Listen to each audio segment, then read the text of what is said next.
कहते हैं आए हैं सो जाएंगे राजा रंग फकीर। एक तो सिंहासन पर बैठ के जाएंगे जूड़े जहां जंजीर।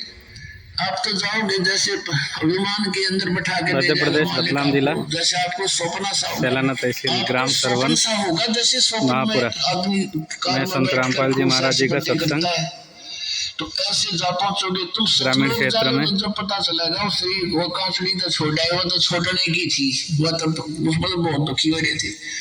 तो ये सारे दो तरीके मालिक करेगा आपके लिए। न जीवता एक चौंधे नहीं छोड़ सकता अपने हिसाब से।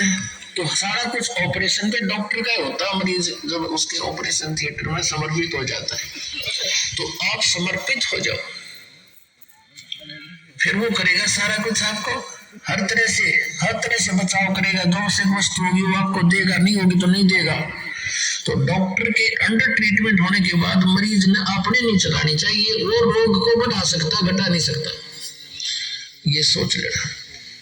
तो जो पार नहीं होंगे वो दुर्भागी प्राणी क्या बनेगा उनके साथ, फिर वो जाएंगे जैसे आपको कोई ये रियल मंत्र है आपको जो प्राप्त है।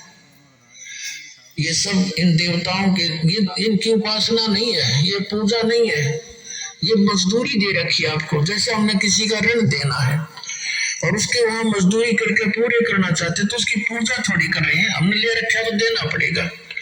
तो ऐसे ही इन भगवानों की जो मजदूरी आपको दे रखी है यहाँ के प्रभुओं की, तो ये बहुत गजब के मंत्र हैं, बहुत अच्छे।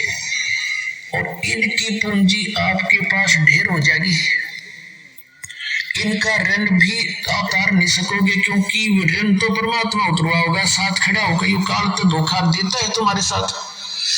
तो जो पार नहीं होंगे वो दुर्भागी प्राणी यही रह जाएंगे। तो फिर कहाँ जाएंगे? ब्रह्मा के लोक में, जो ब्रह्मा जी का मंत्र आपको दे रखा है उसकी कमाई से। उसकी कमाई समाप्त होने के बाद जाएंगे ये विष्णु जी के लोक में, विष्णु जी का आपको मंत्र दे रखे है या मजदूरी दे रखी है, धन हो जाएगा इकट्ठा। फिर जाएंगे शिव जी के लोक में, शिव जी का आपको मंत्र दे रखा है, वहां पूंजी ये पुण्य खत्म होते ही फिर जाएंगे दुर्गा के लोक में, फिर ये जाएंगे ब्रह्म लोक में, जो इस काल का मंत्र सरपुरुष का मंत्र दे रखा है आपको। और उसके बाद जो सतनाम प्राप्ति है, सारनाम प्राप्ति है, ये भी रह जाओगे। ये नहीं कि सार नाम मिल गया तुम हो गए पार, नहीं। मर्यादा सबसे बड़ी चीज है। जैसे सारी टिकट ले रहे हो, जहाज में बैठे नहीं उतर गए नीचे, फायदा क्या हुआ उसका? डालो रोजे टिकट ने वह कैंसिल होगी। तो ऐसे ही आप जी ने इस परमात्मा के द्वार से हटना नहीं है। द्वार धनी के पड़ा रहे, धक्के धनी के खावे, और 100 काल जगजोली पर द्वार छोड़ नहीं जावे। जहाज तो उतरे नहीं नीचे, टिकट आपने ले रखी है। तो फिर कई कहते हैं यहाँ से जैसे बिना ज्ञान के व्यक्ति चले गए नाम त्याग के, मतलब स्थान को त्याग के, अब का मंत्र तो ये जाप करेंगे और गुरु और बना लेंगे। वाह भाई वाह, टिकट जहाज गिर बैठ गया गधे पर जाके। अकल देखो इनकी।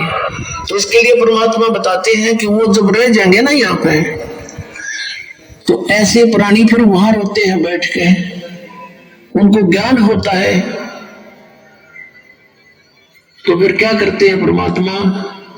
सतनाम में 2 मंत्र, 2 अक्षर मंत्र है, एक ओम है तो ब्रह्म का जाप है,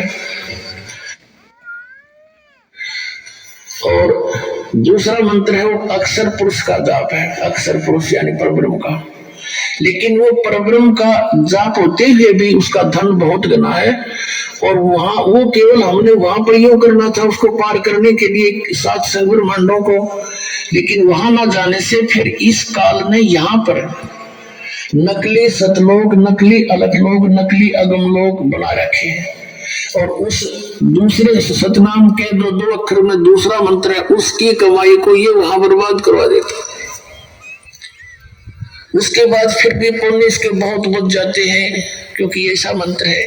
फिर इनको वहां जब इसके पुण्य खत्म हो लेते हैं, ये क्या करता है? ये काल अपना गुजारा आपसे टैक्स लेकर आप पर चार्ज लगाकर अपना काम चला रहा है। किस ब्रह्मांड का इतना कंगाल आदमी है?